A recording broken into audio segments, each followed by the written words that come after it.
내일 뭐 해? 할 일 없지? 내일 정환이네 식당 가서 일 좀 해라. 또? 왜 자꾸 나를 불러? 그냥 사람 하나 더 뽑으라고 해요. 나도 할 일 있는 사람인데 주말마다 와서 식당 일 도우라고 하네. 걔네 요즘 장사 안 된다고 힘들다는데 사람 새로 뽑을 돈이 어디 있어? 그럼 나는? 나는 공짜 인력이라서 맨날 불러다 일 시키는 거야? 일 끝나면 삼겹살이라도 좀 챙겨달라고 할 테니까 저녁에 와서 그거 구워 먹으면 될 거 아니야? 아, 싫어. 주말마다 맨날 이게 뭐 하는 짓이야? 지난달에는 당신 여동생 집들이 가서 일해주고 가끔은 내가 이 집안의 하인으로 들어왔나 싶다니까. 그럼 너가 내 동생 챙겨야지 누가 챙겨주냐? 자꾸 싫다 안 된다는 소리만 하지 말고 좀 웃으면서 해. 시부모 없는 집안이라서 시집살이 없을 거라 하더니만 시어머니보다 무서운 시동생들이 둘이나 있네. 그래, 부모 없이 커서 내가 동생한테 아버지 노릇하면서 살았잖아. 나랑 결혼했으면 당신이 어머니 노릇하면서 살아야지. 어차피 해야 하는 거 그냥 좀 웃으면서 해. 아니, 내가 집에서 살림하는 사람도 아니고 평일엔 회사 다니고 주말에는 당신 동생들 뒤치다꺼리 하면서 살아야 하냐고. 남들도 다 그러고 살아. 너만 특별하게 사는 줄 아냐? 나는 동생들 공부시키고 뒷바라지 하느라 대학 문턱도 못 밟아봤어. 너는 부모 다 있는 좋은 집에서 태어나서 편하게 살았으면서. 이제 와서 내가 하던 거 반만 하라는 건데 뭐가 그렇게 힘들다고 난리야? 당신이야 당신 동생이니까 그렇지. 나는 내 동생도 아니잖아. 처음에는 가족들끼리 좋은 게 좋은 거라는 생각으로 당신 동생들 도와주고 그랬었는데 이젠 다들 내가 공짜로 일해주는 걸 당연하게 생각하는 것 같아. 그럼 식구들 일 도와주는데 돈이라도 달라는 거야? 그렇게 돈 좋아하면 내가 일당 줄게. 내가 줄 테니까 가서 주말 내내 일하고 와. 지금 돈이 문제야? 왜 자꾸 나를 못 잡아먹어서 안달인데? 그리고 당신이 나한테 일당 줘봤자 어차피 우리 돈이잖아. 동생들한테 돈 달라는 말은 죽어도 못하는 거야? 그럼 장남이 되어가지고 동생들 도와주지는 못할 망정 돈 달라는 소리를 어떻게 하냐? 너는 진짜 외동으로 자라서 그런지 어쩜 그렇게 이기적이냐? 나보고 이기적이라고? 당신이 무슨 염치로 나한테 그런 말을 해? 내가 지금까지 희생한 세월이 얼만데? 그러니까 이번에도 그냥 좀 해라. 동생네 일손이 부족하다잖냐? 이럴 때 도와주면 나중에 우리가 힘들면 도움 받을 수도 있는 거지. 언제, 어느 세월에? 여태껏 한 번도 당신 동생들이 우리 집에 사과 한 쪽 사오는 꼴을 못 봤어. 어떻게든 뭐 하나라도 더 가져갈 궁리만 하고 있지. 애들 다 먹고 살기 힘들잖아. 나중에 애들도 형편 좋아지면 알아서 우리 집에 챙겨줄 거야. 우린 자식도 없으니까 내 동생들이나 조카들이 우리 노후 책임져 주겠지. 당신 동생들이 퍽이나 그러겠다. 몰라, 나는 주말에 안 갈 거니까 당신 동생 가게는 알아서 하라고 그래. 남편과 결혼한 지 4년이 지난 30대 중반의 여자입니다. 저희 남편은 부모 없이 중학교 때부터 동생들 뒷바라지하는 소년 가장으로 살았어요. 실업계 고등학교를 졸업도 하기 전에 취업을 먼저 하고 2명의 동생들 뒷바라지를 하는 집안의 가장이었죠. 일만 하고 사느라 30대 후반의 나이까지 결혼도 못하고 오히려 시동생들은 대학 졸업에 결혼식 비용까지 전부 저희 남편이 다 대주었어요. 예전에는 남편의 그런 모습을 나쁘게 생각하지 않았습니다. 오히려 책임감 있는 모습이 너무 좋았고 요즘 남자들답지 않게 열심히 사는 것 같아 호감이 생겼었죠. 거래처 직원으로 알게 되어 회사 사람들이랑 같이 밥도 몇 번 먹었고 어쩌다 보니 회식도 함께 하게 되면서 친하게 되어 2년 연애 끝에 결혼에 골인했어요. 남편이 자기 동생들 결혼할 때 신혼집까지는 아니더라도 최소 혼수비용에 신혼여행 경비 정도는 대줬다고 들었는데 정작 저희 결혼할 때는 먼저 시집 장가간 동생들이 아무것도 해준 것이 없었어요. 오히려 자기들 먹고 살기 힘들다며 축의금도 없이 자식들 다 데려와서 밥만 잔뜩 먹고 가버렸습니다. 조금 황당했지만 거기까진 이해할 수 있었어요. 그렇게 남편이 동생들을 도왔지만 뭐가 잘 안 풀렸는지 3형제 중에 저희 집 형편이 가장 나은 편입니다. 막내 여동생도 아이 둘 키우며 생활비에 허덕이며 살고 둘째 동생은 자영업을 하고 있는데 적자에 시달리면서 직원 월급 줄 돈도 없는 것 같더라고요. 형편 안 좋은 건 알겠지만 동생들 힘든 일 생길 때마다 남편은 동생들 일이라면 뭐든지 물심양면으로 도와주려 하는 겁니다. 처음엔 하도 돈을 빌려줘서 속 터질 뻔했는데 이제는 아예 저보고 동생들 집에 가서 공짜로 일해주고 몸으로 때우라는 소리까지 하더군요. 어디야? 너 정환이네 식당 가려고 나간 거 아니야?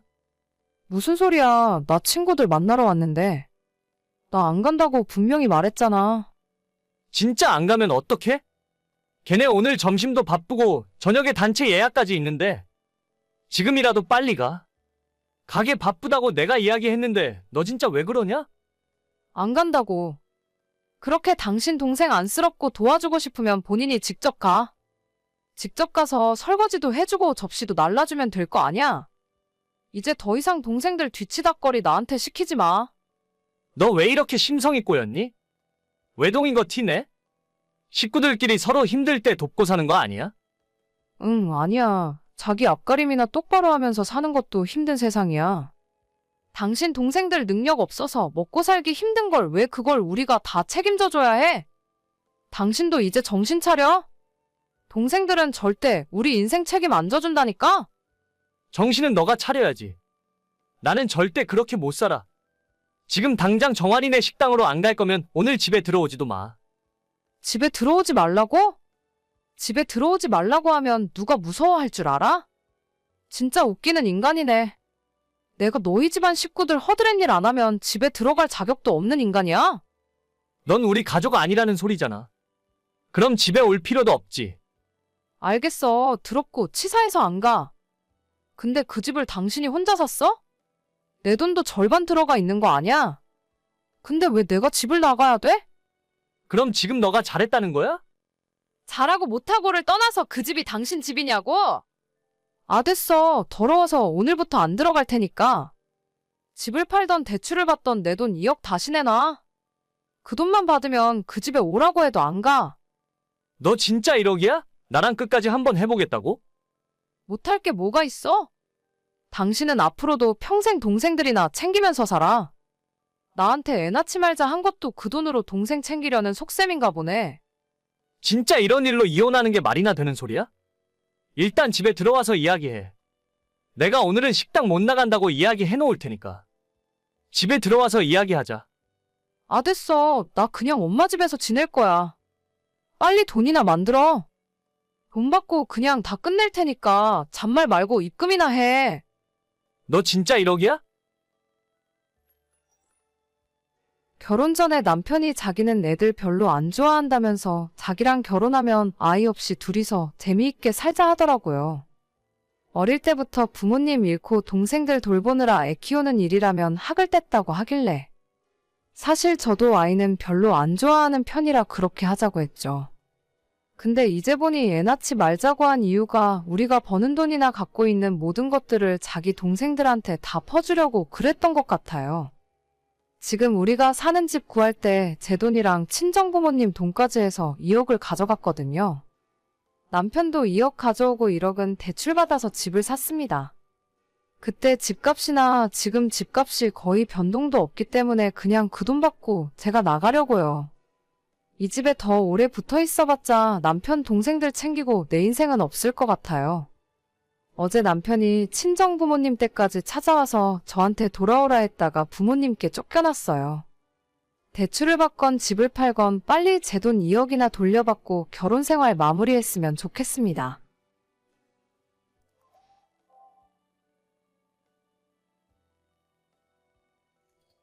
이영재 씨 와이프 되시는 분이시죠? 네, 맞는데 누구시죠? 이영재 씨 아이를 갖게 된 사람이에요. 네? 그게 무슨 말이죠? 그쪽이랑 이혼하고 저랑 살겠다고 하네요. 어차피 아이도 없으신데 빠르게 도장 찍어주세요. 알겠어요. 일단 갈 때는 가더라도 받을 건 다 받고 가야겠네요. 위자료나 톡톡히 준비해놔. 벌써 1년 전 일이네요. 저는 작년에 2년 동안의 결혼 생활을 끝내고 남편과 긴 소송 끝에 이혼하게 되었습니다. 남편은 저 몰래 회사에서 바람을 피우고 있었고 결국 그 사람과의 사이에서 아이까지 생겨 이혼을 요구하더라고요. 처음엔 이 상황이 믿기지 않았고 꿈만 같았습니다. 여자로서 수치심도 들고 내가 뭘 잘못해서 쫓겨나야 하는지 하염없이 눈물만 흘렀어요. 끝까지 저한테 사과 한마디 없는 남편은 상간녀가 저한테 연락해오던 그날 이후부터 더 이상 집에 들어오지 않았고 아마도 상간녀와 함께 살림을 차리고 사는 것 같았습니다. 시댁은 애초에 자기 아들 말이라면 껌뻑 죽는 분들인데다 아이 문제 때문에 한참 마찰을 겪던 시기였기 때문에 상간녀가 아이까지 생긴 이상 저는 완전 찬밥 신세였죠.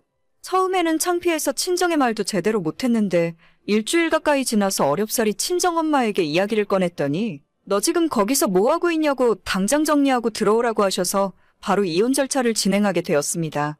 대놓고 저를 기만하고 바람을 핀 것도 모자라 상간녀와 애까지 생긴 이 마당에 제가 곱게 도장 찍고 나가줄 이유는 전혀 없었고 남편과 겨우 2년 살았지만 재산분할과 양쪽 바람 피운 두 놈들에게 위자료까지 톡톡히 청구했어요. 야, 너 끝까지 이럴 거야? 옛날 같았으면 애 안 낳는다고 했을 때 진작 소방 맞고 집에서 쫓겨났어. 마지막까지 추잡하게 굴지 말고 빨리 도장 찍고 사라져. 제가 왜요, 어머니? 제가 언제 애 안 낳겠다고 한 적 있어요? 지금은 상황이 여유가 없으니까 딱 2년만 더 있다가 갖겠다고 말씀드렸잖아요. 그게 어디 네 마음대로 되는 일이니? 2년 후면 너도 나이가 34인데 그때 가서 애를 낳을 수 있을지 없을지 네가 어떻게 장담해? 됐으니까 어디 너 하고 싶은 대로 해봐. 네가 달라는 그 돈 받을 수 있나 어디 두고 보자. 하지만 시모의 바램과는 달리 법은 당연히 제 편이었고 저와 저희 쪽 변호사가 요구했던 금액대로 다 보상을 받고 나올 수 있었어요. 남편의 상간녀는 27살에 사회생활 시작한 지 얼마 안 된 상황이었기 때문에 제가 달라고 했던 위자료 3천만 원을 준비하기 힘들었을 거예요. 나중에 듣기로는 전부 시댁에서 내줬다고 하던데 그만큼 손주가 급하긴 급한 모양이었나 봅니다. 이혼한 마당이지만 전 남편 이야기를 하자면 아는 지인의 소개로 만났고 180이 훌쩍 넘는 훤칠한 키에 30대 중반이라곤 보이지 않을 정도로 깔끔한 동안의 얼굴이에요. 성격도 조용하고 술, 담배도 즐기지 않아서 남편으론 딱이다 생각해서 결혼까지 하게 됐었죠. 하지만 결혼하고 나니 남편의 성격이 완전 마마보이인데다가 시어머니의 괴팍한 성격은 정말이지 숨도 못 쉬게 저를 괴롭히고 압박을 하더라고요. 시모는 완전 생각 자체가 옛날 분이라서 며느리는 이 집안의 종이라고 생각하시는 분이고 시어머니 말씀은 하늘이고 저는 남편과 시댁에 납작 엎드려야 하는 사람이라고 하셨습니다. 그런 집안에서 유일한 아들로 온 식구들의 관심을 독차지하면서 자랐던 남편은 모든 주변 사람들이 자기한테 잘해주는 것을 당연하게 여기고 고마워할 줄도 모르는 사람이었죠. 결혼 생활 자체가 너무 힘들어서 포기하고 싶었지만 남편을 사랑하는 마음 하나로 2년이나 버티고 살았습니다. 참고로 그 와중에 6개월 정도는 시어머니가 교통사고를 당하셔서 허리랑 다리를 수술하시는 바람에 제가 그 병수발까지 다 들었어요. 물론 저는 전업주부도 아니었고 회사 다닐 거 다 다니면서 제 시간 쪼개서 시어머니 병원을 오가며 수발을 들었습니다.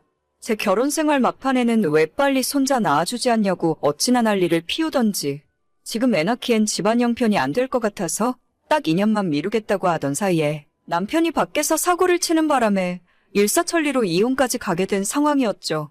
그리고 받을 거 다 받고 남편과 끝내 남남으로 갈라서게 되는 날 그 얄미운 상간녀에게 또다시 연락이 오더라고요. 어머, 죄송해요. 제가 뺏으려고 그런 건 아니었는데. 괜찮아요. 기왕 이렇게 된 거 그 집 며느리로 한번 잘 살아봐요. 저는 받을 돈 다 받고 나가니까 새 출발하면 그만이죠. 그래요. 큰 돈 벌어서 좋으시겠어요. 저 같으면 쪽팔려서 돈 달라 소리도 못했을 것 같은데. 쪽팔릴 게 있나요? 돈은 받고 나가야지. 아무튼 그 집에서 며느리로 사는 게 생각만큼 쉽진 않을 거예요. 뭔가 조언이 필요하면 언제든지 물어봐요. 선배로서 이야기해줄 수 있는 건 해줄 테니까. 제 앞길은 제가 알아서 해요. 쫓겨나는 주제에 무슨 말이 그렇게 많아요. 그 못된 것이 끝까지 제 속을 긁으려고 하더라고요. 하지만 이미 이렇게 된 마당에 차라리 잘 됐다 싶었습니다. 처음에는 슬프고 힘들었지만 이젠 제 인생의 두 번째 기회라고 생각하고 당당하게 잘 지내는 모습을 보여주는 것이 복수하는 길이란 생각으로 더 잘 먹고 열심히 일하면서 잘 살고 있었죠. 물론 마음의 상처는 다 아물지 않아서 얼마 전까지도 전 남편 생각만 하면 화가 치밀어 오르고 시모만 생각하면 자다가도 치가 떨릴 지경이었습니다.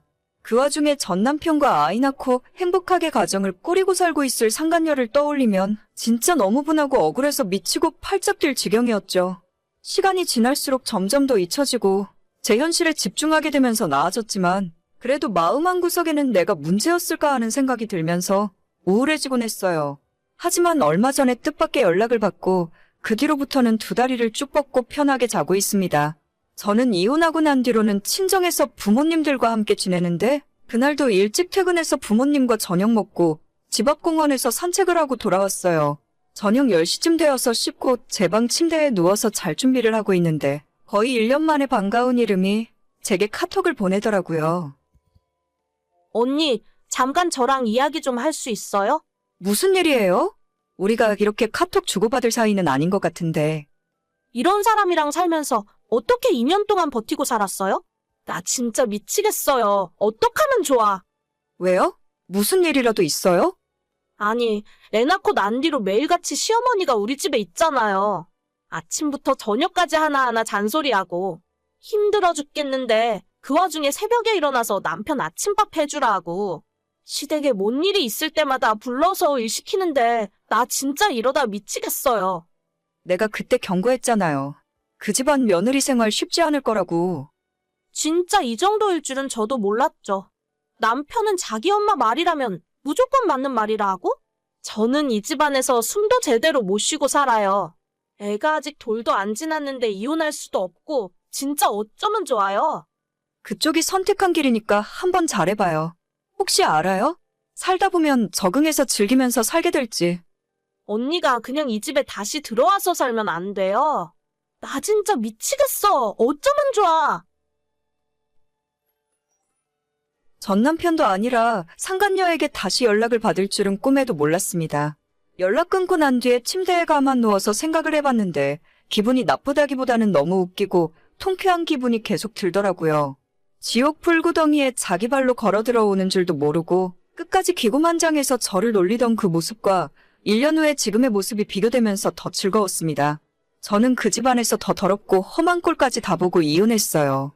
2년 동안 시집살이 당할 만큼 당하고 시모수발 남편 수발 다 들면서도 제 몫의 일을 해야 했기 때문에 사회생활하며 돈까지 벌어와야 했었죠. 하지만 지금 그 상간녀는 결혼하고 난 뒤로는 애 낳고 집에서 살림하고 있다 하거든요. 그러면 아직 매운맛을 제대로 보기도 전이라 생각합니다. 저야 애라도 없었으니 빨리 탈출이라도 할 수 있었지. 걔는 갓난아이를 두고서 지가 어떻게 할 수 있겠어요? 가만히 생각해보니 이제는 상간녀에 대한 원망보다는 불쌍하고 측은한 마음이 더 들면서 자기가 뿌린 대로 거둔다는 말이 딱 생각나더라고요. 그쪽 시어머니 성격에 절대 가만 안 놔두고 아침부터 저녁까지 들들 볶을 텐데 애를 봐서라도 마냥 참고 살아야지 이제 와서 다른 방법이 있는 것도 아니잖아요. 남편은 제가 살아봐서 아는데 절대 시어머니 사이에서 아내 편을 들어줄 놈이 아닙니다. 오히려 자기 엄마 말이 맞다면서 더 염장을 지르는 타입이죠. 오죽했으면 이혼한 전 와이프한테 카톡까지 보냈을까 싶은 마음이지만 안타깝게도 제가 도와줄 수 있는 건 전혀 없는 것 같네요. 그때 상간녀가 아이를 갖지 않았다면 지금까지도 저는 남편이 바람피는 줄도 모르고 그 집에서 욕먹어가며 며느리 노릇하고 있지 않았을까요? 평생 비슷비슷한 놈들끼리 얼굴 붉히면서 지지고 볶고 행복하게 살았으면 좋겠어요. 저도 이제는 두 발 쭉 뻗고 사이다를 마신 기분으로 살아갈 수 있을 것 같습니다. 이젠 너무 고마운 마음뿐이고 선물처럼 얻게 된 두 번째 인생을 충실하게 살아야겠어요. 오늘의 사연은 여기까지입니다. 구독과 좋아요, 알림 설정은 정말 많은 힘이 됩니다. 다들 행복하시고 좋은 하루 되세요.